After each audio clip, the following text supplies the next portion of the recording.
छात्रों, स्वागत है आपका कॉन्सेप्ट एजुकेशन बाय एसएसपीएम में। आज मैं 10वीं कक्षा की पाठ्य पुस्तक कृतिका से शिवपूजन सहाय रचित माता का आंचल पाठ को लेकर प्रस्तुत हूँ। यह अंश शिवपूजन सहाय के उपन्यास देहाती दुनिया से लिया गया है। सन 1926 में प्रकाशित देहाती दुनिया हिंदी का पहला आंचलिक उपन्यास माना जाता है। इतना ही नहीं, यह स्मरण शिल्प में लिखा गया हिंदी का पहला आंचलिक उपन्यास भी माना जाता है। इसमें ग्रामीण जीवन का चित्रण ग्रामीण जनता की भाषा में किया गया है।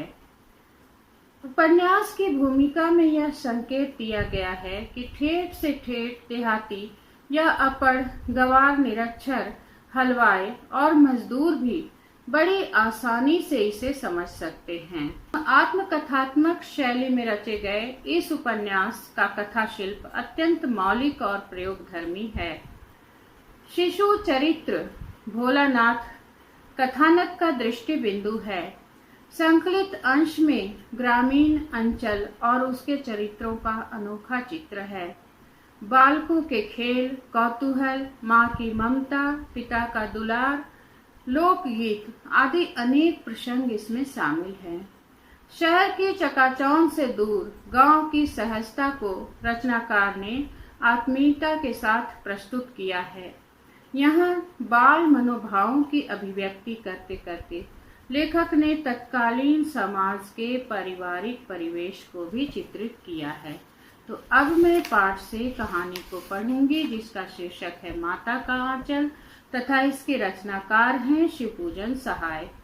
आरंभ में ही लेखक ने कहा है, जहाँ लड़कों का संग तहाँ बाजे मृदंग, जहाँ बुढ़ों का संग तहाँ खर्चे का तंग। वे कहते हैं, हमारे पिता तड़के उठकर निबट नहाकर पूजा करने बैठ जाते थे।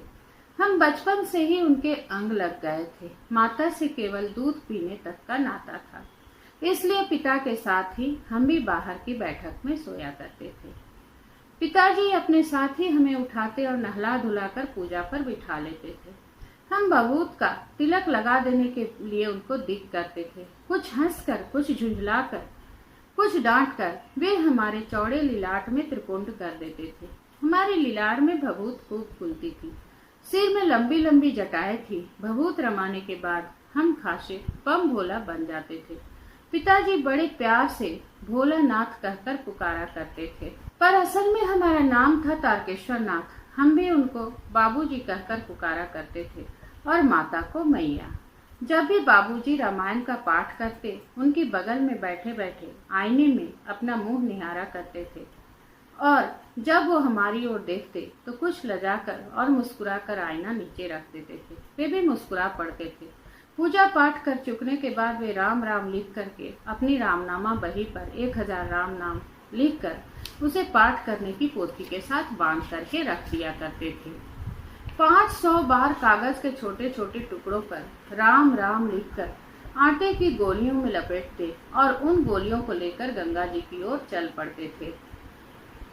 उस समय हम उनके कंधे पे विराजमान होते थे। जब गंगा जी में एक एक आटे की गोलियां फेंकते, मछलियों को खिलाने लगते, तब हम उनके कंधे पे बैठे बैठे हंसा करते थे।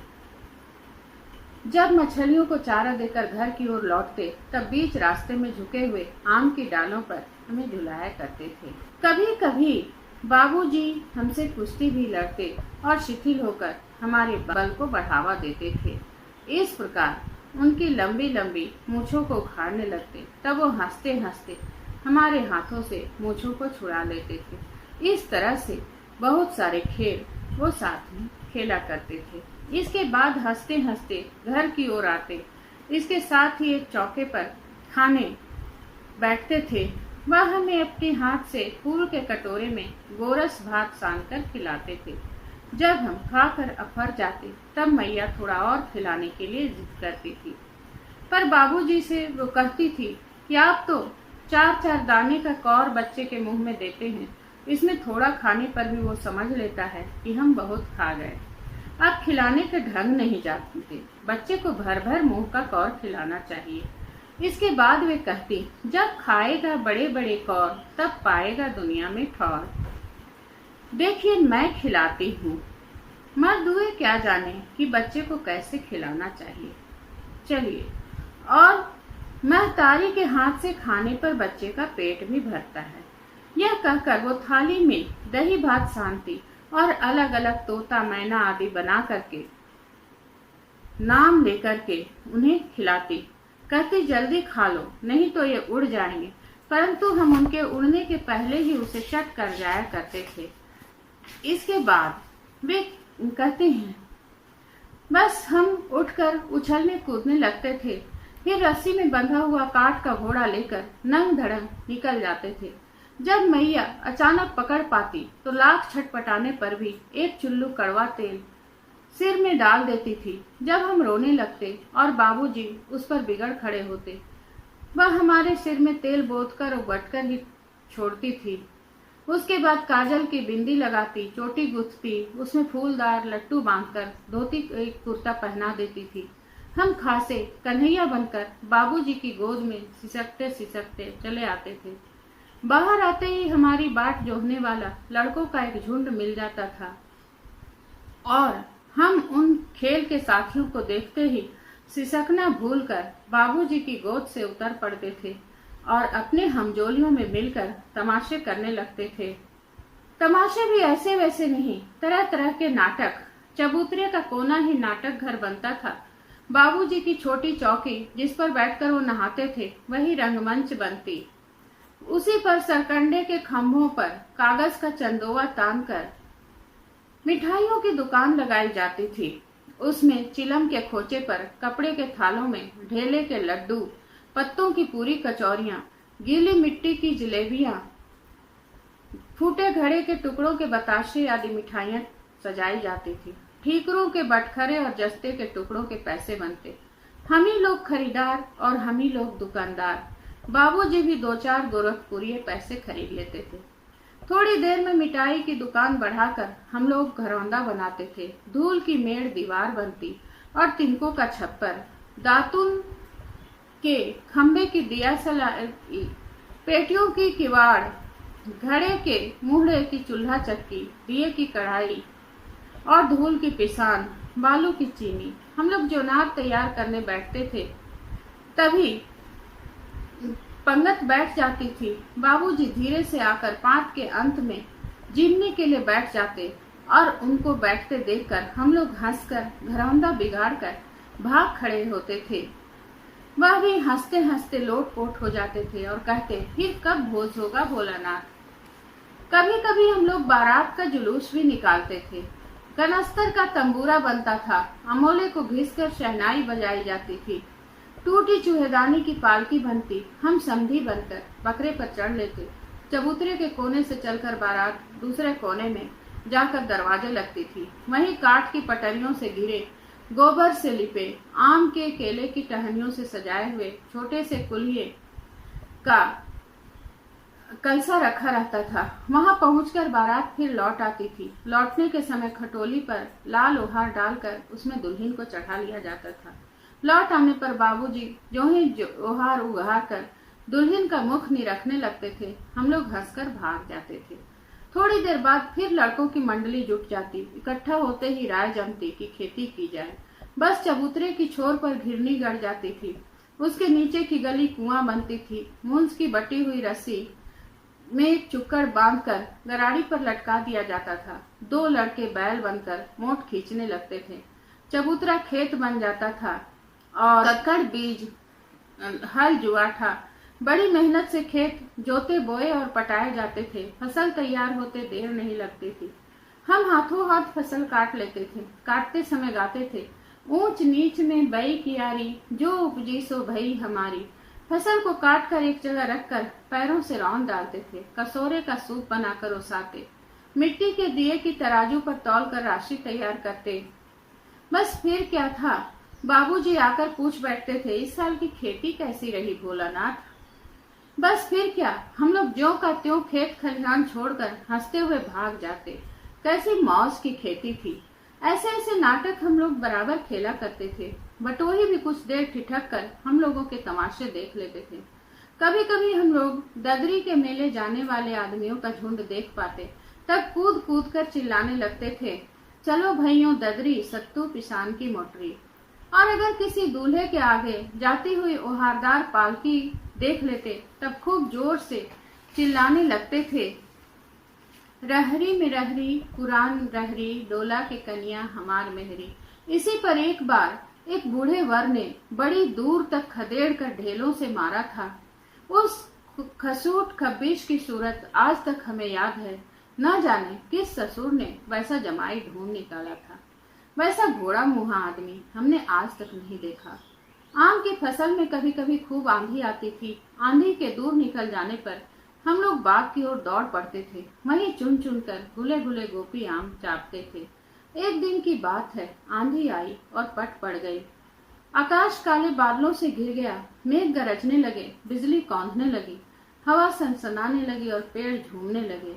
हम लोग चिल्ला उठे, एक पैसा की लाई बाजार में छितराई, बरखा उधरे बिलाई। लेकिन बरखा नहीं रुकी और भी मूसलाधार पानी होने लगा।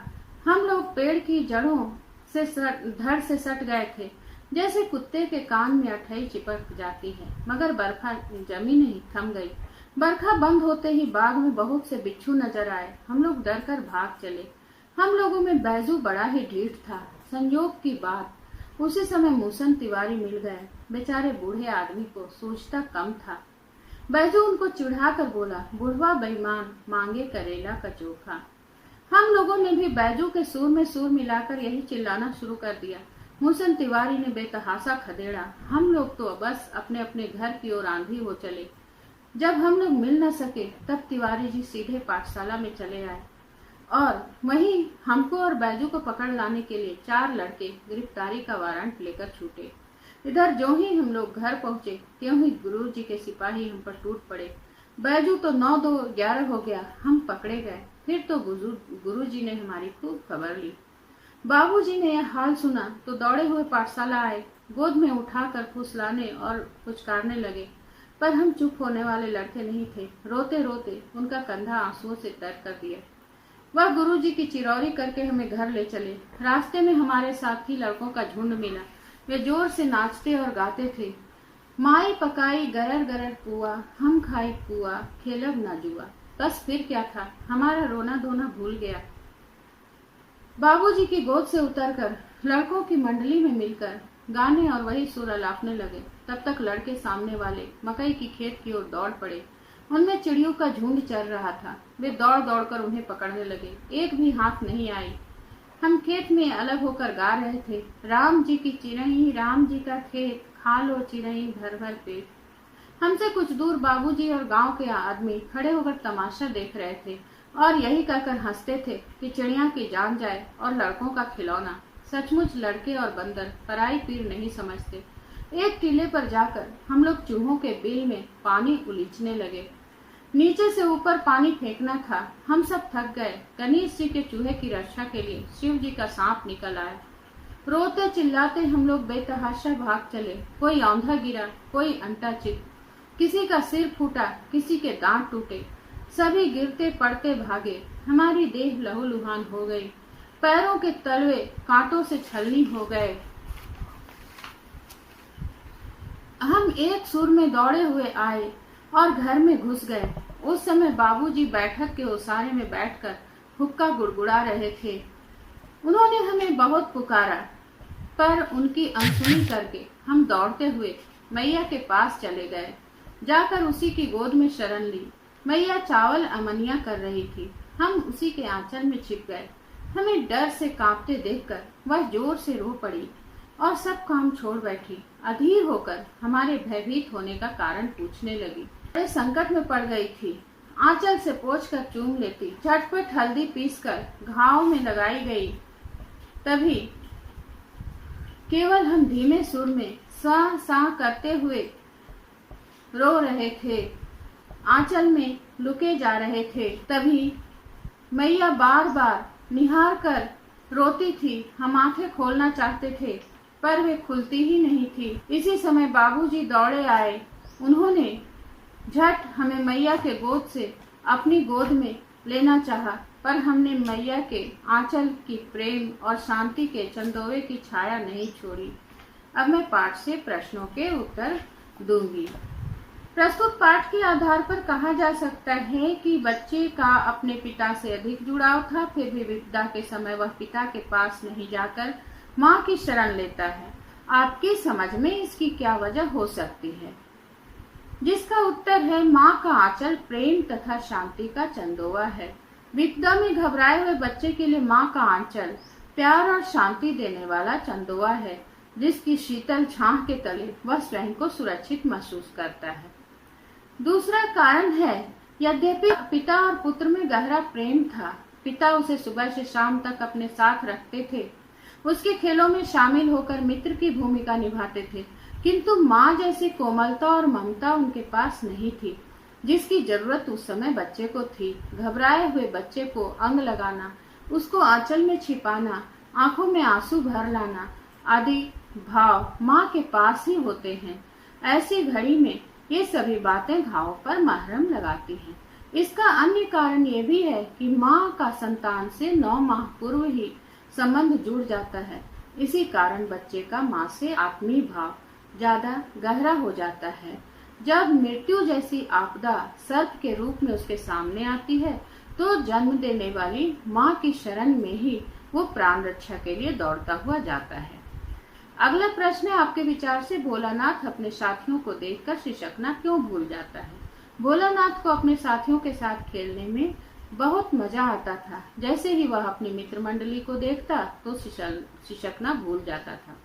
बस उसे खेलने की मस्ती ही याद रहती थी। अगला प्रश्न है, भोलानाथ और उसके साथियों के खेल और खेलने की सामग्री आपके खेल और खेलने की सामग्री से किस प्रकार भिन्न है? भोलानाथ और उसके साथियों का खेल और खेलने की सामग्री आज के खेल और खेलने की सामग्री से बहुत अलग है। पहले बच्चे अपने घर से दूर जाकर खेलते थे, माता पिता को चिंता नहीं होती थी, किसी प्रकार का कोई डर नहीं था। बच्चे टूटे फूटे बर्तनों आदि अन्य चीजों से अपने खिलौने बना लिया करते थे। उनसे अधिकतर खेल खेत मैदान आदि में होते थे। लेकिन अब समय बदल गया है। आज अपहरण जैसी घटनाएं हो रही हैं। माता पिता को अपने बच्चों की चिंता होती है। आज उनके खिलौनों का रूप भी बदल गया है। आज प्लास्टिक और इलेक्ट्रॉनिक्स के महंगे खिलौने आ गए हैं। आज अधिकतर माता पिता अपने बच्चों को सर्दी गर्मी बरसात से बचा कर रखते हैं तथा उन्हें घर के अंदर ही खेलने के लिए कहते हैं। अगला प्रश्न है, इस उपन्यास में 30 के दशक की ग्रामीण संस्कृति का चित्रण है। आज की ग्रामीण संस्कृति आपको किस तरह से परिवर्तन दिखाई देते हैं? आज की ग्रामीण संस्कृति में बहुत सारे परिवर्तन आ गए हैं। आज खेतों में आधुनिक विधि और आधुनिक उपकरणों से खेती होने लगी है। कुओं से सिंचाई नहीं होती है, उसकी जगह ट्यूबवेल आ गए हैं। हल की जगह अब ट्रैक्टर का प्रयोग होने लगा है। अब बैलगाड़ी तथा लालटेन भी नजर नहीं आती। गांव में बिजली पहुंच गई है। कच्चे घरों की जगह पक्के मकान नजर आने लगे हैं और ग्रामीण लोगों के पहनावे में भी अंतर आ गया है। अगला प्रश्न है, यहाँ माता पिता का बच्चे के प्रति जो वात्सल्य व्यक्त हुआ है उसे लिखिए। माता का आंचल उपन्यास अंश में माता पिता के वात्सल्य का चित्रण हृदयग्राही है। प्रमुख पात्र तारकेश्वर नाथ के पिता उसे प्यार से भोलानाथ कहते हैं। उनकी माँ से भी अधिक उसे प्यार करते हैं। साथ सुलाना, सुबह उठाकर नहलाना धुलाना, पूजा के समय बिठाना तथा हर समय अपने साथ रखना, अपने हाथ से खिलाना आदि सभी काम पिता करते थे। यह सब करने में उन्हें बहुत खुशी मिलती थी। वे भोलानाथ के खेलों में भी रुचि रखते थे। उन्होंने भोलानाथ को कभी नहीं डांटा। जब भी उनकी माँ जबरदस्ती पकड़कर सिर पर तेल डालती, वह रोने लगता तो पिताजी माँ पर बिगड़ते। एक बार गुरुजी ने भोलानाथ की बहुत खबर ली थी। जैसे ही पिताजी को पता चला, वे पाठशाला दौड़ते हुए आए और जब सांप से डरकर भोलानाथ घर में घुसे तो हुक्का छोड़कर वे दौड़ कर आए और उसे माँ की गोद से अपनी गोद में लेना चाहते थे। पिता की तरह माता के हृदय में भी वात्सल्य उमड़ता रहता है। बच्चे का पेट भरा होने पर भी उसे जबरदस्ती खाना खिलाती है। बच्चे को नजर न लग जाए इसलिए माता काजल की बिंदी लगाती है, चोटी गूंथ कर उसमें फूलदार लट्टू बांधकर, रंगीन कुर्ता टोपी पहनाकर कन्हैया बना देती है। भोलानाथ को रोते देखकर उसे आंचल में छिपा लेती है तथा उन्हें डर से कांपते देखकर काम छोड़कर वो स्वयं भी रोने लगती है। उसके घावों पर हल्दी पीसकर लगाती है। भोलानाथ ने भी माँ का आंचल नहीं छोड़ा, क्योंकि उस आंचल में उन्हें प्रेम और शांति मिल रही थी। अगला प्रश्न है माता का आंचल शीर्षक की उपयुक्तता बताते हुए कोई अन्य शीर्षक सुझाइए। माता का आंचल शीर्षक बिल्कुल उपयुक्त है। पूरे उपन्यास अंश में चाहे वह पिता के साथ भोला का अधिक समय व्यतीत होता था, फिर भी घायल होने पर भोलानाथ पिता के पुकारने पर भी पिता की बात अनसुनी कर माँ के पास चले आते हैं। उस समय माँ चावल साफ कर रही थी। रोते हुए भोलानाथ को उन्होंने आंचल में छुपा लिया। उन्हें डर से कांपते देखकर वो स्वयं भी रोने लगी। भोलानाथ ने माँ का आंचल नहीं छोड़ा, क्योंकि उस आंचल में उन्हें प्रेम और शांति मिल रही थी। धन्यवाद छात्रों मेरा वीडियो देखने के लिए। अगर आपको मेरा वीडियो पसंद आता है तो इसे लाइक करें, अधिक से अधिक शेयर करें। अगर आप मेरी चैनल पर नए हैं तो इसे सब्सक्राइब करें।